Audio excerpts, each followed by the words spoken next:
بسم الله الرحمن الرحيم السلام عليكم ورحمة الله وبركاته أخيارتها ودنا قلص عطاي كسر دواذا برنامج كنا نكويجينو مدحناها جمهورية الصومال لان مدن موسبح عبدي أو بوقشة يكرمير كيمي حرونتا لغو عربيو إذا مدى كلا دوان قرنك جمهورية الصومال لان درر وينيه كرمير كمدحناها الصومال لان أيا دارنا ديريجلينتا يكرو قاددا إذا مدى قلب كجمهورية الصومال لان قيبه هذا كلا دوان هدي أي تاي ميليتري بوليس بد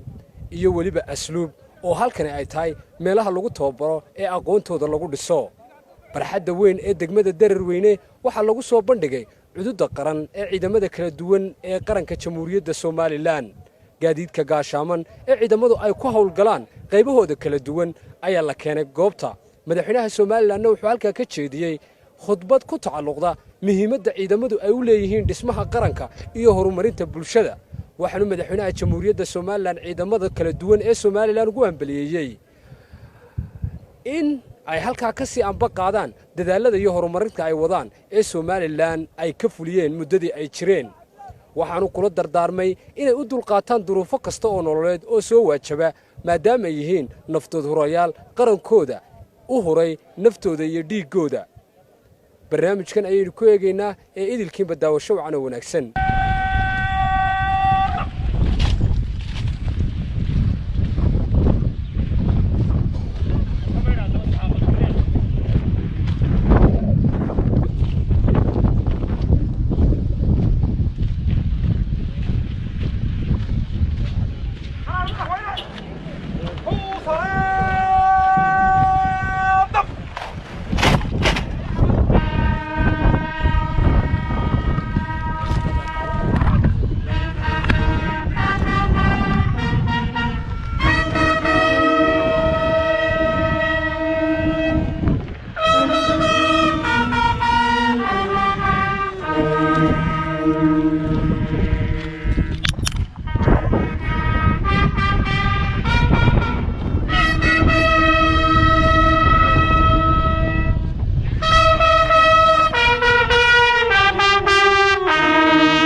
salaanta u diyaara cutubya ka tirsan ciidanka qaranka Jamhuuriyadda Soomaaliland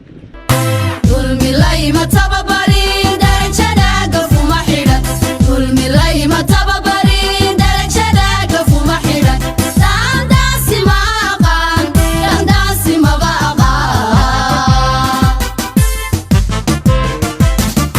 dulmilay ma tababarin darajada gafuma xidhan dulmilay ma tababarin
mudane madaxweyne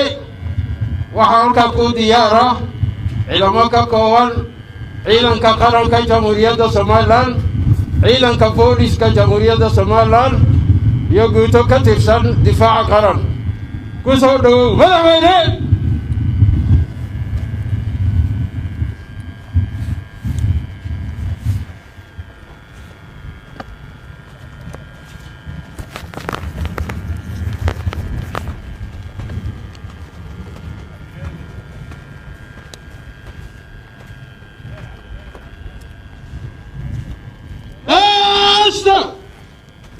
waxaan ku soo dhaweyn doonaa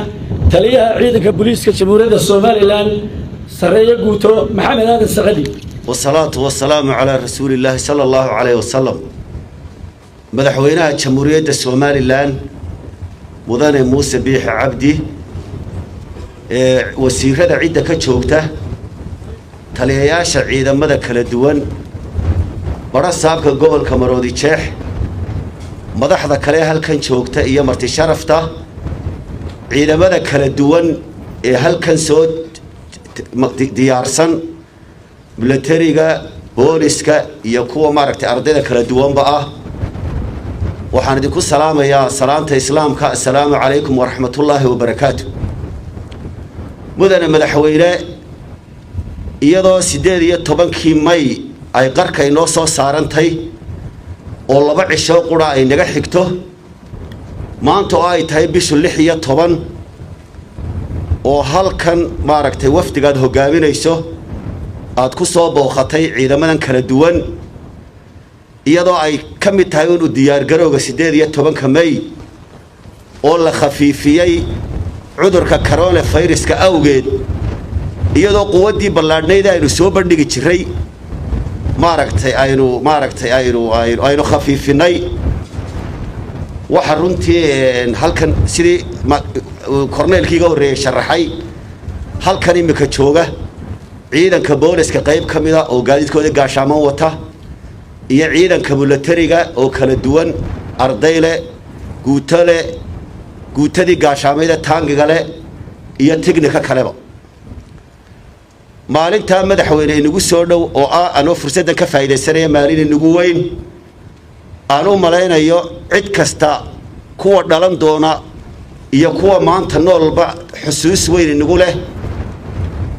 dhiig badani soo daatay hanti badani ku luntay dadka reer Somaliland qof ilaabi kara aanu jirin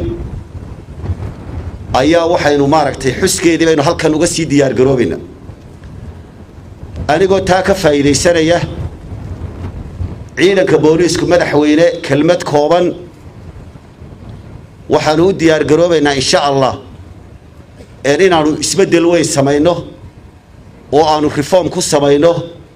oo aanu arday reer saraakiil soo saaray iyadoo kulliyadii imka aad furi doonto dhawaan dhalinyaro yar oo aan balwad lahayn aanu diyaarinay gaadiid badan oo taladaadii iyo maskaxdaadii diyaar garoobeen isagoo ciidanka qaranku maanta naga caawiyo wax badan oo arrimaha gudaha ah oo ay ku mahadsan yihiin insha Allah sanadka dhow soo socda waxaan u diyaar garoobi doonaa inuu ciidanka boolisku intuu isbedelo ta gudaha ka adkaada insha allah inaanu ciidan birmada oo adag aanu dhisi doono ciidanka milatariga insha allah iyagana caawiya waxaa kaloo rabaa in halkan kaga faa'iidaysto kelmad digniina u diro kuwa gudaha had iyo jeer cadowga gudaha ku jira noocuu doonaya ha ahaado kuwa caalamka oo dhan cadowga u ah ha ahaado kuwa kriminaalka ah ha ahaado kuwa afmiinshaarinta ee nabadgelyada waxyeela ciidanka booliisku nin cid ka baxsan kartaa ma jirto ishana wuu ku haya insha allahu somalilandna waxaanu rajaynaynaa inaanu ka dabargoyno waxyaalaha noocaas waxaan ku soo gabagabeynayaa maadaama xuskii maydu inagu soo dhow yahay waxaan ciidanka booliiska jamhuuriyadda somaliland anigoo afkooda ku hadlaya mudane madaxweyne waxaan hambalyaynayaa maalintaa inagu soo socota awgeed ciidanka booliiska iyo maaragtay saraakiishooda sare saraakiishooda hoose saraakiil xigeenada askarta maaragtay alfleyda iyo dableyda iyo sareeyayaashaba waxaan ku salaamayaa salaanta islaamka assalaamu calaykum waraxmatullaahi wabarakaatuh waxaana ilaahay uga rajaynayaa maalintaa xigta inaynu bashbash iyo barwaaqo ku gaadhno waxaan mar labaad ku soo dhaweynayaa munaasabadan suu kelmadiisa uga idhaahdo uguna soo dhaweeyo madaxweynaha jamhuuriyadda somaliland mudane muuse biixi cabdi taliyaha guud ee ciidanka qaranka jamhuuriyadda somaliland sareeyo gaas nuux ismaaciil taani بسم الله الرحمن الرحيم اللهم صل على سيدنا ومولانا محمد وعلى آله وصحبه وسلم مدحوينها جمهورية سوماليلاند أنا تليها جودو عندما قلب كسيدة حبناها قولها وزير هذا تلياشا عندما ذكر الدول سراكيشا يا معلمين تا كل ذها عندما سراكيشا عندما ذكر الدول يا قرنكا يا قلب كسيدة الفلي سراكيل حجينكا الفلي ذا يدبلي ذا قوفتا كوسغان والله السلام عليكم ورحمة الله وبركاته سلام كدب ودنا مدحوينه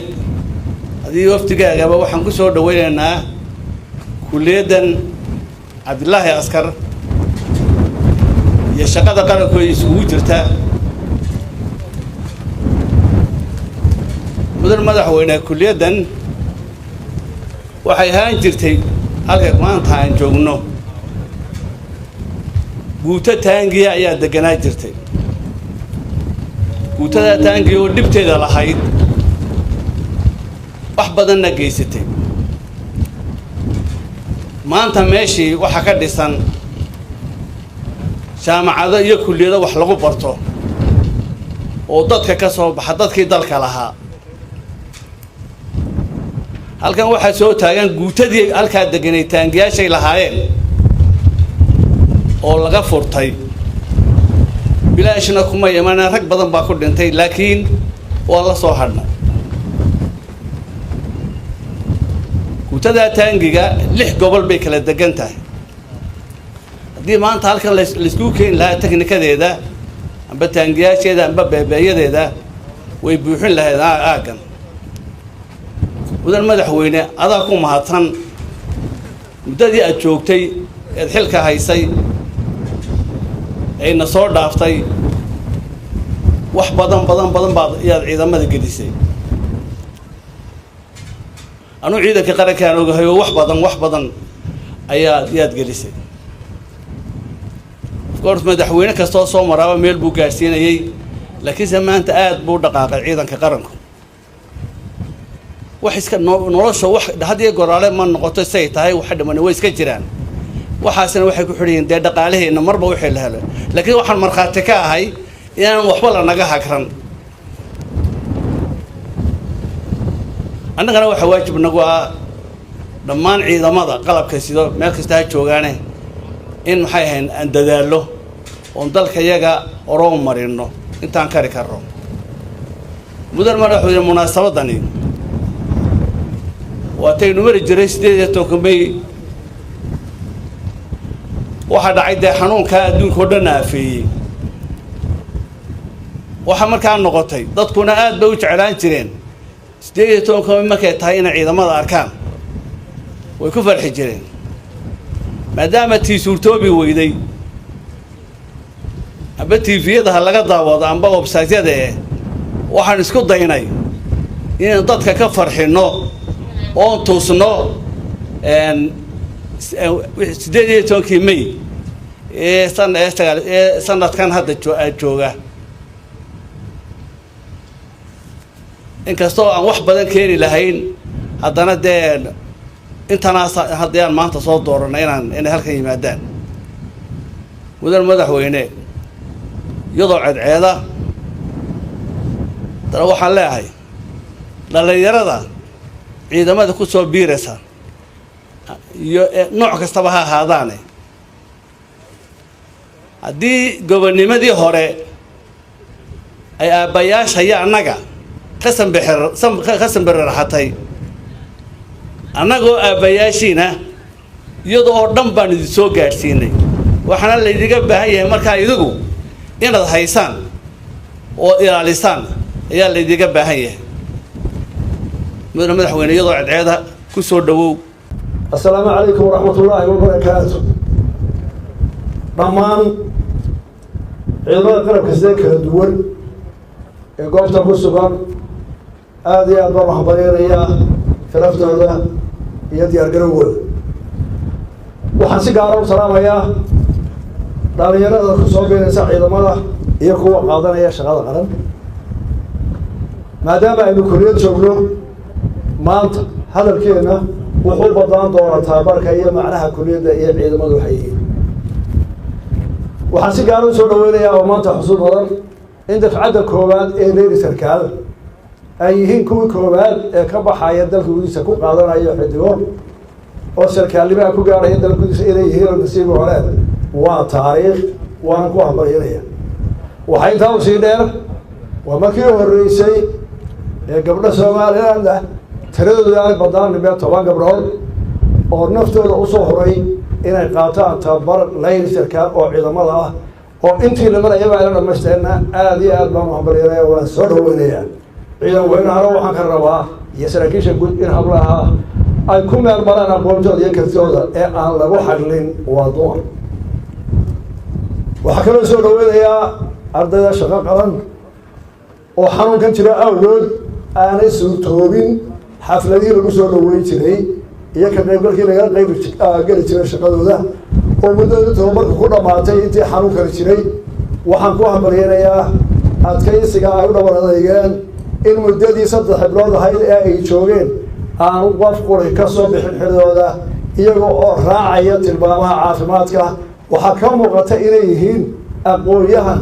qaadanaya tababar ciidan iyagana aad iyo aad baan soo dhaweynayaa waxaan ku hambalyeynaya tababarkiini hadda inuu gabagaba yahay oo bishan May markay dhammaato ta kale awalkeeda la idin xidhi doono iyagana taasaan ku soo dhaweynaya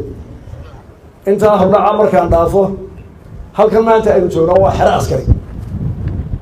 waana meel askarta lagu tababaro kooda aliflaha iyo sarkaalkooda iyo shaqo qaran waxaanay koobsatay dhammaan shaqadii la odhan jiray askarnimada maanta ciidamada loo leeyihiin iyo taliyaashoodii booliis taliyada asluubta kii xeebaha askarinimo dadku rayaal badan bay kala haysta askarinimo caalamiyan iyo inagu markii aynu sharaxnay waxaa la isku raacay inuu askarnimadu tahay kelmaddaas horta erayga askari marka hore waa af urdu oo waxay noo keenay markii ay baadeen isticmaal ayuu nagu soo biiray malaha turkina uu ka soo horreeyay inuu erayga lahaa haddaba askarinimo aynu qaadanaynaa oo ah fikrad ama mabda askarinimo sida ay ula mid tahay macallinnimo dhakhtarnimo looyarnimo waa shaqo shaqooyinkaasi dalka waxay u qabtaan iyo ummadda shaqooyin kala gaar ah oo dhammaan ummaddu u baahan tahay mid waliba wuxuu leeyahay muddaantiisa micnaha ay ku soo hortay caalamada iyo inagu askarnimadu waxa weeye askari marka hore wuxuu koobsadaa 3 arrimood oo tirada ta koowaad waa dal jacayl askarina haddaad qaatay dadka kaloo dhan waa inaad mutaan dadka ka jeceshaad ula jecel laba waa geesinimo iyo ciduna waa geesi geesi dhakhtarku yahay maanta xanuunkaasi lagada baqayo dhakhtarku laabtuu dhigayaa qofkii cudurkaa fiiray wuu bareeraya macallinku waa geesinimo oo jahal ula dagaalamaya oo dhibaato wuxuu marayaa inuu dadkiis ka saaro aqoon darrada laakiin askariga maxaa u dheer waa geesinimo iyo naf horid wada socda askarigu geesinimada wuxuu ku darayaa naftiisa wuxuu u warayaa inay inta kala badbaado marka waa tiirka labaad tiirka saddexaad waa xilgudasho siday u kala culusyiin xoog oo xilgudasha maxay tahay askarigu ama janar ha ahaado ama dabla ha ahaado naftiisa wuxuu urayaa saaxiibkiisa dagaalka kula jira inuu badbaadiyo askarnimada waxa weeye ka ku garab socda ee ciidanka gudaha ee hurintaada ah inuu nin waliba kala badbaadi uu kankarayso dhagaasugu dabka saddexdaa tiir ayuu askarigu ku soo ururayaa tiir uu taagan yahay oo mid walba ay ka farcamayso bugaag badan iyo duruus badan iyo aqoon badan oo fara badan oo keenta oo antii laydin baraya sarkaalo maxaa tahay askari haddana sarkaalnimo layli sarkaal maxaa loo leedayaa sarkaalo maxaa tahay shaqo qaran waa sarkaal waa aqoon-yahan jaamacad u dhameeyey aqoonteenu buu leeyahay maxaa loo soo xireeyey ee xerada loo keenay iyana waa su-aal kale waa sarkaalnimo inaad labadiiba isu hayso aqoontii iyo sarkaalnimadii sarkaalkuna waxa weeye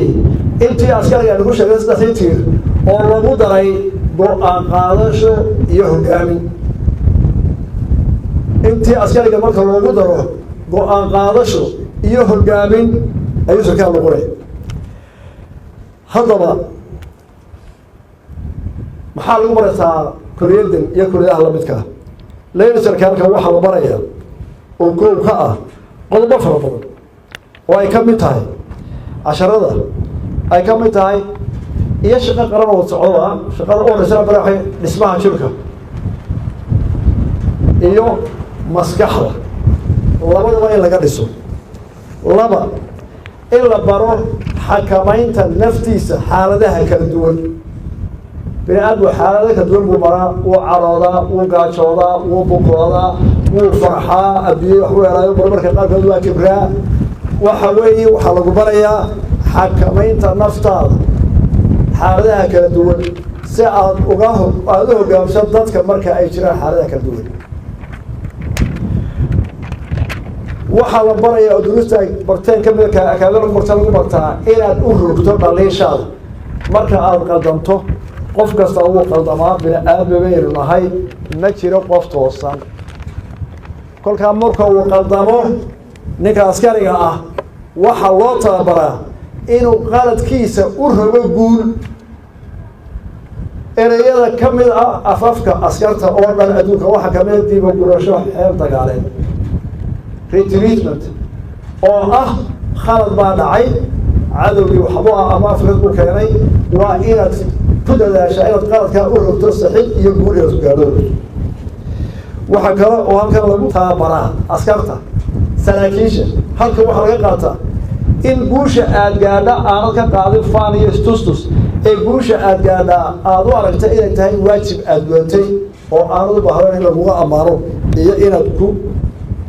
kibirto midna askarnimada waxaa laga kororsadaa dal iyo dad aqoon waayo dalkao dhan baa u siman nooc dadkao dhan way iska yimaadaan dalka oo dhan markaa dad iyo dad aqoonna waa iska koreen intaasoo dhan waxaa lagu tababarayaa inaad hubiso difaaca dalka iyo inaad ka guulaysta cadowkaa soo horjeeda intaa waxaa u dheh oo ciidamadana si gaar loogu tababaraa xaqdhowridda shacabka iyo noloshooda iyo hantidooda xallinta khilaafyada iyo dhisidda nabadda si loo gaadho horumar dhinac walba horumar dhaqaalina gaari maayo haddaana askarigu nabadda xasilin oo aanu dhisin oo aanu dhibada u taagin horumar guud la gaari maayo ugu dambayn halkan waxaa lagu bartaa higsiga bixinta somalilan tan maanta ka wanaagsan iyada oo aan la iloobeyn wixii shalay dhacay haddaad raadiso uun berita oo wacan oo waxyaalaha qaarkood aada laacdo hirarka laacaad iska laacdo adoo iloobay wixii shalay ku soo maray iyo wixii dhacay khalad baad gelaysaa marka waxaa lagu tababaraa halkan qofku inuu horumarka noloshana higsado isla markaana uu og yahay wixii soo dhacay shalay uu labada isku xidho markaasuu noqon karaa sarkaal markaasuu noqon karaa askari markaasuu noqon karaa muwaadin dalkiisa iyo dadkiisa anfaca oo wax walba u qabta ilaa uu dhiig casku saxeexo horumarka dalkiisa shaqo qaran intaa aan soo sheegay waa laydin dulxaadiyaa dulxaadis baa ku badataa waayo waxaa laydiin tirinayaa shaqo qaran marka hore inaad dad aqoon la tihiin maskaxdoodu ballaaran tahay u baahan inaad fahamtaan ama aada guudmar ku samaysaan habdhaqanka iyo sida askartu iyo askarnimada loogu shaqeeyo oo aad ku tala gashaan marka laydiin baahdo dalkiina inaad la mid noqoto sarkaalkii aad kukalaaska ahaydeen ee isagu qaatay inuu noqdo militariga inaad la mid noqoto waxa kale oy ka faa'iido tahay shaqo qaran oo adduunka oo dhan ma sameeya waynu ognahay oo dalkeenu baryaha dambe duruufaha jira dhaqaalaha awgeed qof waliba deegaankiisa ku nool ma jirto shaqooyin iyo warshado waaweyn oo dadka isku dhex gala ma jiro bulshada isdhex gasha oo inta badan is soo gaadha in yar mooyaane markaa markuu qofkii ardayga ahaa wiil iyo gabarba uu magaaladii uu ku dhashay ka galay elementariga ka dhameeyey iskuulka dhexe uu ku dhameeyey secondariga haddana uu jaamacaddii ku dhameeyey uu qof weyn yahay oo laga yaabo inuu radiya carruur yeesho laga yaabo inaan deegaankiisii dhaafin waa dhibaato inteeda leeg markaa shaqo qaran muddada yar la isugu keenay waxa kow ka ah inaad isdhex gashaan inaad isbarataan inaad fikirkiina iyo sidaa wax u wadi lahayd isla fahamtaan waayo maxaa la isu kiin barayaa maxaa la isu kiin darayaa haddii aan la yidhaahdo muddo dhow oo berita ah waxaa noqonaysaan madaxdii dalkan waxaa noqonaysaan madaxweynihii iyo wasiiradii iyo dhakhaatiirtii iyo safiiradii iyo looyaradii iyo tujaartii iyo qaarkiin sanaadiri noqon laga yaaba iyo culimaba waxaa noqonaysaan dadkii berita dalkan u talinayay markaa waxaa lagu dadaalayaa idinkoo is yaqaana oo hebel iyo hebel isu garanaya oo doodi kara oo dal hogaamin kara oo iswada yaqaana oo deegaan walba garanaya inaad berrinta noqotaan madaxdii dalka oo hubaala wixii nool inaad noqonaysaan berrinta dayartiinani kuwa dalka hogaaminaya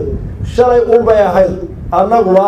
markii aynu odhan jireen madaxdii dalkan soo hogaaminaysay oo ugu dambeeyey maxamed xaajiraan xigaal oo aan garanayo dhowda lixdankiisa oo prime minister uu noogu yimid iskuulka markuu dhago yiri daayartii berrinta dalkan xukuumaysa oo noqonaysay dhammaantay waxaa ninkii gaaraba waxaa ka mid a dhammaan madaxweyneyaasha halka soo maray shalay bay dhalinyaro wada ahaay iyo intaa garanaysaan oo dhan waxaa laydinka rabaa shaqo qaran laydin sarkaan da-yarta oo dhan inaad isu diyaarisaan maskaxdiina ka ballaarisaan dhallinyarnimada iyo duruufaha gaarka imika haysta ee laga yaabo dhaqaale iyo shaqo oo dalka baad ka jirto ogahay haddana qaarka adag baa soo maray inaad isu diyaarisaan inaad madaxdii qaranka tihiin weliba shaqo qaran waxaa ku dadaaraya inay noqoto koorska yana gasheen mid dalka mustaqbalka anfaca ugu yaraan dad soo maray wax soo bartay marsa soo arkay og waxa dalka ka soo dhacay og waxa la higsanayo goobjoog u ahaa oo dhageystay madaxda maanta wixii ay ku dardaarantay iyo waxay hayaan intaa waxaa dhaafaya ciidanka booliiska horta booliiska waa hambalyanaya shaqooyin wanaagsan oo aada iyo aada u hawl badan ayay dalka ka hayaan soomaalidu mahmaha bay sheegtay marka reerku guuro ee la dego ama geelu jira yahay geela xerada loo oodayo laba nin baa ooda garaaca mid wuu garaacaa midna ooda wuu soo guraa reerku ku ooda mahmaha baa halkaa ka soo baxdo waxaa la yidhi garaaciya gure guraa hawl badan ka ooda jiidaa hawl badan oo culays ku dhacaya wadaxda xaganaysa garaacaasa isbida laakiin ninka reerka oodamaankii orda garaacay ayuunbaa yeeshay horta waxaan idiin sheegaya boliisku waa jiidihii waa gurigii hawsha ku dhacda ciidamada kale kuma dhacdo 24 saacadood ciidan dagaal ku jira mar walba aroor galab habeen yacni hawsha waa ciidanka qura ee adoonaysa war dagaalka meel mar qura joogsanay ciidanka waxaynu ku amriyeenaynaa hawsha culus ee ay u hayaan dalka khaasatan magaalooyinka waaweyn gudahooda oo ay ka haystaan dhibaato badan oo ah dadkii u baahan wax walba waa cidhiidhi biyaha la isku leynayaa shagada yar baa la isku leynayaa suuqa yara kaariyoonaha la isku leynayaa carruurtiibaa aqalada ku yaryihiin oo dhalinyaradu meel ay ku ciyaarto male garabadooda ka wada dhisanay dariiqii waa wadatiin iyo dhagax carruurteennii inankii yaraa meel alli iyo meel uu ku jimicsado male dabeetana ama dhagaxu tuuraya ama islaynayaana buriis bay sameynaya ciidanka buriiska waxaynu ku hambalyeynaa hawsha culus ee qaranku hayeen waana la gelinaa hawsha ah waxaanu se doonaynaa in la helo fikrad ay ku kala dhistaan buriiska iyo dadku oo dadku ciidanka buriiska uuna dariiqaas ku haysan maayaana in la ballaariyo dalka meel ay ku ciyaaraan ganacsiga meel loo ballaariyo wadooyinka dhagaxa lagu soo ururiyo dadweynuhu inay ka feejignaadaan waxyaalo badan buu dadweynuhu ka caawin karaa buriiska si loo kala nasto aada iyo aad baan u hambalyeynayaa waayadan intan xanuunkan kaloo soo kordhay xataa jaadkii la joojiyey wacdanihi ay ka muujiyeen ee guusha ka sooyeen waa ku hambalyeynaynaa waxaan u dhaafayaa ciidanka qaranka horta dee maanta waxay nala joogeen boqorkii dagaalka ayay soo dhigeen oo maanta way salaameen taangigu waa boqorka dagaalka la yidhahda marka ciidamada laga hadlaayo markuu taangista lagu yahay ciidanka ka baydhaa duuliyaha diyaaraddu ka baydhaa ka markabkooda waa ka baydhaa ka infantariga waa ka baydhaa boqorka dagaalka la baxeen waana yihiin waayo dagaalku dhan wuxuu kusoo raray cadow inaad jebiso goobta laysku haya inaad ka qabsato taangiguba qaban kara dhulka oo ciidanka infantariga la socdo infantariga la socon maayo haddaanu taangu jibaaxayn cadowga iyo caqabada u dhigay miino ha ahaato bohol ha ahaato dhismo ha ahaato isagaa u jeexan ciidanka waddada sidaa darteed waxaan ku amrayanaa maanta inaanu la kulannay qayb kamida boqorkii dagaalka iyo teknikadii oo wada socda dhammaantoodna waa hamrayanaa ciidanka waxay u yihiin iyo qarankana horaa loo sheegay in ay yihiin ciidanka qaranku waxa dalka deyrka iyo mustameedka waa haynu daawanaysa ana waa ku hamrayanaya maanta halkan waxaan u imid maadaama xanuunkan jira corona awgiya aynaan u samayn karin dowlatus ciidan oo ciidamada midwalkiis ku dhagaaday waxaanu ogaanay inaanu u nimaadno oonu door bidnay inay joogaan ardaydii ku habboonayd in ay matalaan ciidamada inay soo koraysay hadday yihiin laylisalkaale shaqaraba iyo guto ka mida gutooyinka ciidanka oo qolada taangistaha iyo tiknagada ugu horeeyaan oo halku u diyaargaroobayay inay maraan sanadkan suuqyada magaalada oo aanay suurtoobeyn xanuunka awgii waxaan ku amriyeynaa buriiska dadaalka badan iyo tiknikada cusub ay soo kororsadeen ay usoo diyaargaroobeen nabadgelyadii xajintoodii ciidankooda quruxda badan iyagana waa ku amriyeynaa diyaargarooga dhammaanteen waan idin hambalyeynayaa waan idin ducaynaynaa waxay noo dardaarana daljacayl geesinimo nafurid leh iyo xilgudasho haddii ciidamada la yahay iyo qof kastoo muwaadinaba waana mahadsantihiin wasalaamu calaykum waraxmat ullahi wabarakatu